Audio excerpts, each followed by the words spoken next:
Bapak, Ibu, dan saudara yang saya kasihi dan dikasihi Tuhan Yesus Kristus. Selamat pagi, salam, salam sejahtera bagi kita semua. Pagi ini kita merasa bersyukur bahwa kita telah dibangunkan oleh Tuhan dari tidur kita masing-masing semalam dengan tidak ada suatu halangan apapun. Dan pagi hari ini sebelum kita beraktivitas, marilah kita terima taburan firman Tuhan yang sebagai penguat pada iman kita, juga sebagai makanan rohani bagi kita semua. Dan kiranya firman yang akan kita terima ini bisa kita tanamkan di dalam mata hati kita masing-masing dan bisa menjadi tuntunan hidup kita, dan kiranya Roh Kudus bekerja atas kita sekalian. Marilah kita siapkan mata, hati, dan pikiran kita untuk menerima firman Tuhan. Sebelum menerima firman Tuhan, marilah kita berdoa terlebih dulu. Mari kita berdoa. Bapa yang Maha Kasih, Bapa yang kami sembah di dalam Tuhan Yesus Kristus, Bapa yang menjadi sumber kehidupan kami sehari lepas sehari. Terima kasih Tuhan, bila mana Engkau telah menuntun dan memberkati kami semuanya pada pagi hari ini dengan keadaan sehat walafiat, tidak ada halangan suatu apapun. Tuhan, kami akan merenungkan sebagian dari firman-Mu. Kiranya Engkau hadir di tengah-tengah kami, Roh Kudus-Mu bekerja atas kami sekalian, supaya firman yang kami terima akan menjadikan makanan rohani kami, akan menjadikan tuntunan kehidupan kami sehari ke sehari. Kami serahkan renungan pada pagi hari ini dari awal hingga akhirnya hanya di tangan kasih kuasa-Mu saja. Ampuni dosa dan kesalahan kami. Di dalam Tuhan Yesus kami berdoa dan mengucap syukur. Amin. Bapak, Ibu, dan saudara sekalian, pada pagi hari ini marilah kita simak di dalam Alkitab kita, yaitu dari Yosua bab 7 ayat 1 sampai 9. Demikian firman Tuhan. Tetapi orang Israel berubah setia dengan mengambil barang-barang yang dikhususkan itu, karena Akan bin Karni bin Sabdi bin Serah dari suku Yehuda mengambil sesuatu barang dari barang-barang yang dikhususkan itu. Lalu bangkitlah murka Tuhan terhadap orang Israel. Yosua menyuruh orang dari Yeriko ke Ai yang letaknya dekat Bet-Aven di sebelah timur Betel, dan berkata kepada mereka demikian, pergilah ke sana dan intailah negeri itu. Maka pergilah orang-orang itu ke sana dan mengintai kota Ai. Kemudian kembalilah mereka kepada Yosua dan berkata kepadanya, tidak usah seluruh bangsa itu pergi, biarlah hanya kira-kira 2 atau 3.000 orang pergi untuk menggempur Ai itu. Janganlah kau susahkan seluruh bangsa itu dengan berjalan ke sana, sebab orang-orang di sana sedikit saja. Maka berangkatlah kira-kira 3.000 orang dari bangsa itu ke sana. Tetapi mereka melarikan diri di depan orang-orang Ai. Sebab orang-orang Ai menewaskan kira-kira 36 orang dari mereka. Orang-orang Israel itu dikejar dari depan pintu gerbang kota itu sampai ke Sebarim dan dipukul kalah di lereng. Lalu tawarlah hati bangsa itu amat sangat. Yosua pun mengoyakkan jubahnya dan sujudlah ia dengan mukanya sampai ke tanah di depan tabut Tuhan hingga petang, bersama dengan para tua-tua orang Israel sambil menaburkan debu di atas kepalanya. Dan berkatalah Yosua, "Ah Tuhanku Allah, mengapa engkau menyuruh bangsa ini menyeberangi sungai Yordan, supaya kami diserahkan kepada orang Amori untuk dibinasakan? Lebih baik kalau kami putuskan tadinya untuk tinggal di seberang sungai Yordan itu. Oh Tuhan, apakah yang akan kukatakan setelah orang Israel lari membelakangi musuhnya? Apabila hal itu didengar oleh orang Kanaan dan seluruh penduduk di negeri itu, maka mereka akan mengepung kami dan melenyapkan nama kami dari bumi ini. Dan apakah yang akan kau lakukan untuk memulihkan namamu yang besar itu?" Demikianlah sabda Tuhan pagi hari ini. Yang berbahagia ialah mereka yang mendengarkan firman Tuhan dan yang memeliharanya. Haleluya.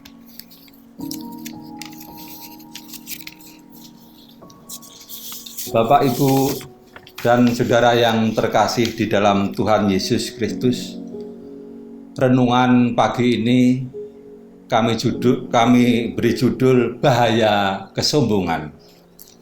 Sejarah menunjukkan bahwa kesombongan berakhir dengan kekalahan. Itu pula yang dialami oleh bangsa Israel. Mereka berhasil mengalahkan Yeriko.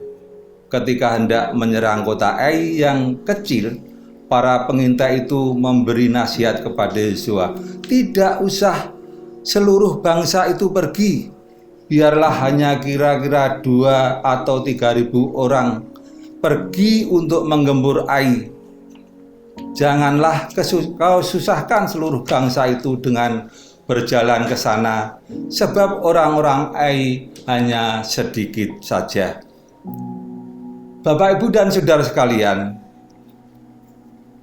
bangsa Israel setelah mengalahkan kota Yeriko merasa tinggi hati dan merasa sombong, sehingga menganggap remeh Ai yang begitu dianggap kota kecil. Tapi alangkah fatalnya dari kesombongan itu menimbulkan kekalahan dari bangsa Israel melawan Ai tersebut. Bapak, Ibu, dan saudara sekalian, mengapa kalah? Karena sombong dan takabur. Benarkah tentara Ai itu sedikit? Ternyata tidak. Jumlah tentara mereka cukup banyak. Hal itu terlihat ketika bangsa Israel maju berperang untuk yang kedua kalinya melawan Ai. Sebab dalam peperangan itu orang Ai yang tewas mencapai 12.000 orang. Bapak, Ibu, dan saudara sekalian, bangsa Israel di dalam menghadapi peperangan melawan Ai ada kesombongan dan ada dosa yang terjadi pada orang-orang Israel tersebut. Kesombongan terdapat di ayat yang ketiga, yaitu demikian firman Tuhan. Kemudian kembalilah mereka kepada Yosua dan berkata kepadanya, "Tidak usah seluruh bangsa itu pergi, biarlah hanya kira-kira 2 atau 3.000 oranglah. dua atau 3.000 orang pergi untuk menggempur Ai itu, janganlah kau susahkan seluruh bangsa itu dengan berjalan ke sana, sebab orang-orang di sana hanya sedikit. Demikianlah Bapak Ibu yang tercantum di dalam Yosua 7 ayat 3 merupakan kesombongan dan menganggap enteng dari kota Ai tersebut. Bapak Ibu dan saudara sekalian, ada dosa yang dialami bangsa Israel tersebut, yaitu dosa tentang pengambilan barang-barang yang dikhususkan untuk tidak dibawa pulang ke rumah.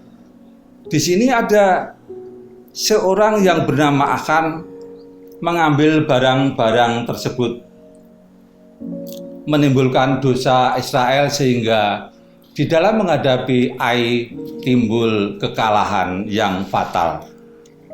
Di dalam ayat 11 pada Yosua 7 yang demikian firman-Nya, orang Israel telah berbuat dosa. Mereka melanggar perjanjianku yang kuperintahkan kepada mereka. Mereka mengambil suatu dari barang-barang yang dikhususkan itu. Mereka mencurinya, mereka menyembunyikannya, dan mereka menaruhnya di antara barang-barangnya. Ini diakui oleh Akan, yang pada waktu itu Yosua mencari kesalahan kepada bangsa Israel. Ternyata Akan juga jujur kepada Yosua, yaitu tercantum di dalam Akan 20 sampai 21. Demikian firman-Nya.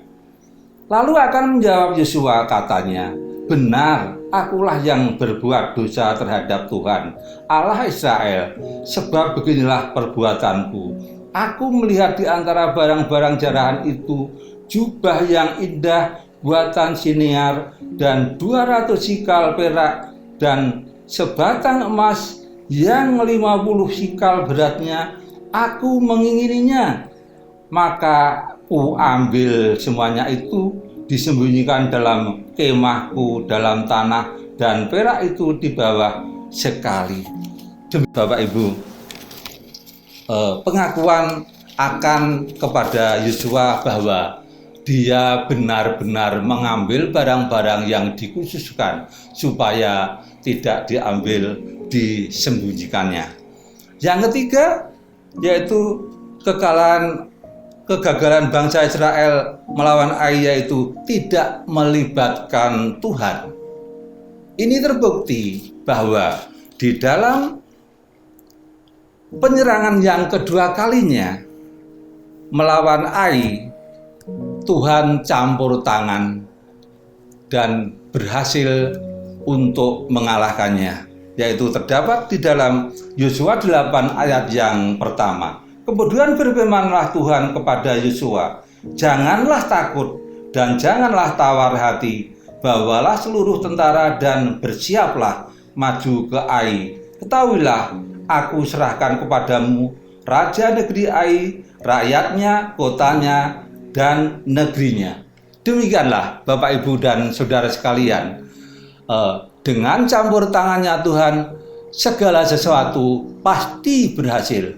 Untuk itu, apapun yang menjadi pergumulan kita, hendaklah kita melibatkan Tuhan untuk memberi pencerahan, memberi jalan keluar. Terlebih Tuhan malah memberikan dengan cuma-cuma terhadap kita, yaitu rumah Tuhan yang telah disediakan dan telah mengorbankan anaknya yang tunggal, Tuhan Yesus Kristus di surga nanti. Bapak, Ibu, dan saudara sekalian,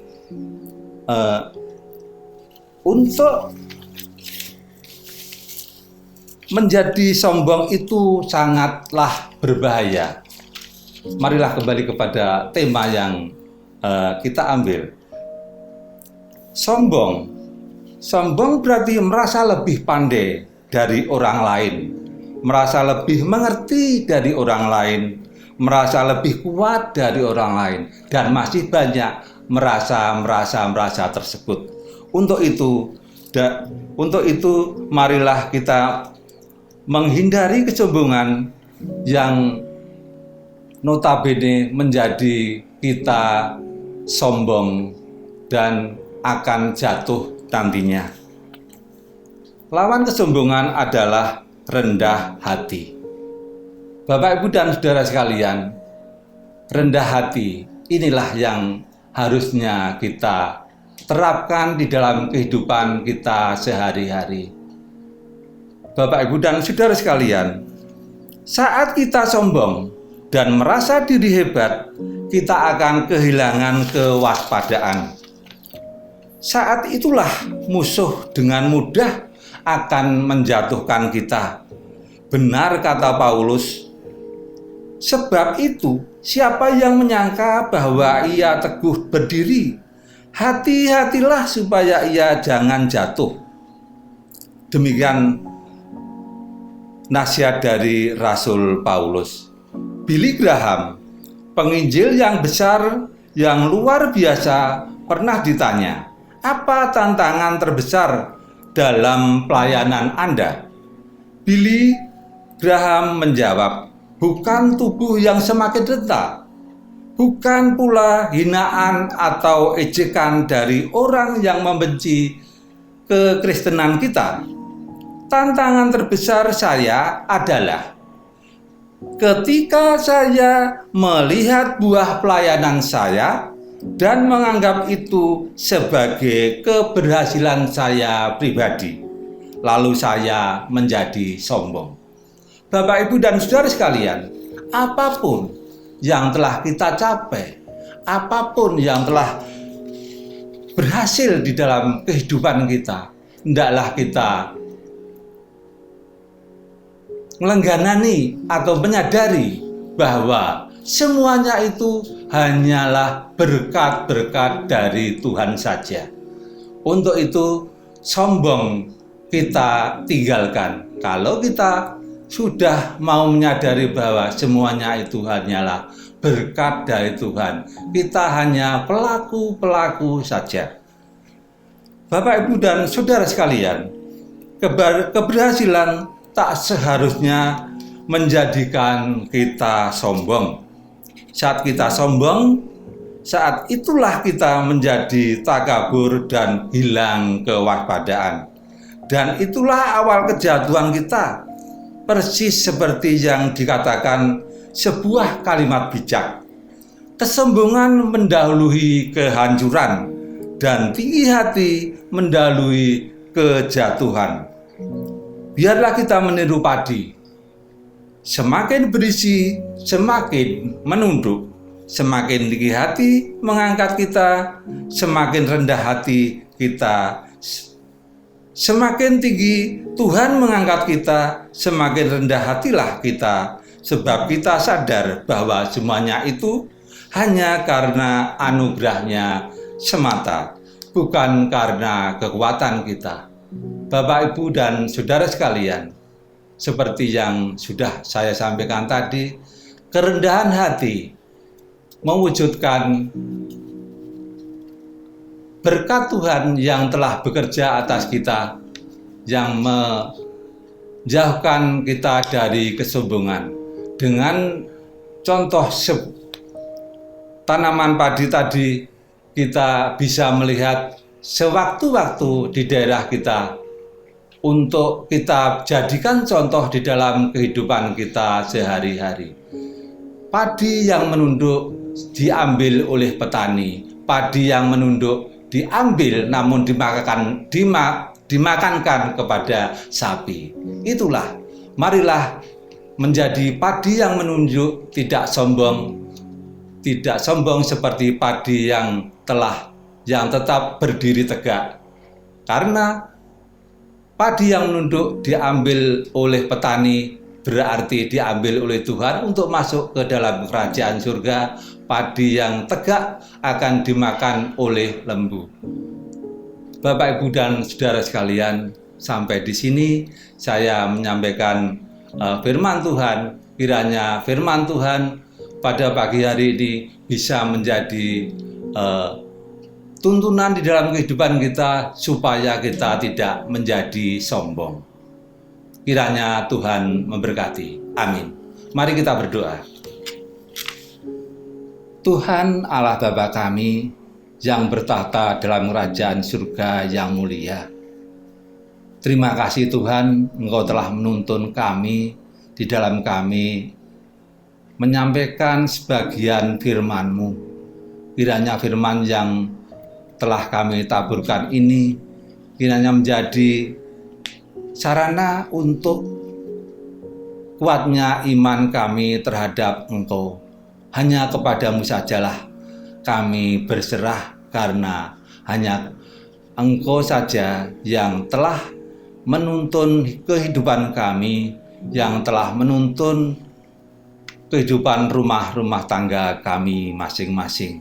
Untuk itu kami hanya berserah kepadamu Tuhan, dan kiranya Roh Kudus bekerja atas kami sekalian, supaya kehidupan kami hanya seturut dengan kehendak-Mu saja, tidak sombong, karena sombong hanya menjadikan kita jatuh. Namun kalau kita rendah hati, Tuhanlah yang memungut kami bisa masuk ke dalam kerajaan surga.